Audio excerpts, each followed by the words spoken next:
તો આગળ વાત કરીશું નવસારી મહાનગરપાલિકાએ 25,000 રૂપિયાથી વધુ મિલકત વેરો બાકી રાખનાર મિલકતોદારો સામે કડક કાર્યવાહી શરૂ કરી છે। વેરો નહીં ભરનારાઓના નામ જાહેર કરવામાં આવ્યા, જેથી બાકીદારોએ તાત્કાલિક ચૂકવણી કરે। મનપાએ સ્પષ્ટ ચેતવણી આપી છે કે હવે કોઈ બહાનું ચાલશે નહીં। સમયસર વેરો નહીં ભરવામાં આવે તો સંબંધિત મિલકતોના બિલ્ડિંગ યુઝ પરમિશન રદ કરવાની કાર્યવાહી હાથ ધરાશે। અત્યાર સુધીમાં 170થી વધુ મિલકતો સીલ કરી દેવામાં આવી છે। મનપા દ્વારા બાકી વેરાની વસૂલાત માટે વિશેષ દળ કાર્યરત છે।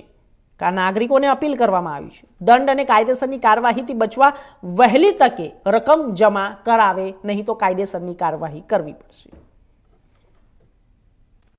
સૌસે વિરસ કે જાદવ હું જણાવું કે આપણે હાલમાં સીલ મારવાની કામગીરી હાથ ધરવામાં આવેલી છે। 7 મિલકતોને સીલ કરી દેવામાં આવેલી છે।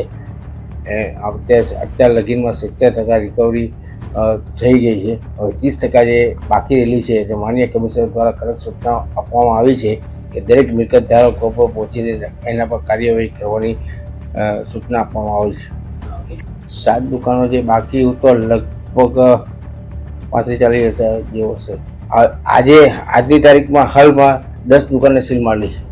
હવે એમાં શું છે કે મોસ્ટલી અમે અત્યાર લગીમાં છે ને 70થી 80 દુકાનને સીલ મારી છે, તેમાંથી મેક્સિમમ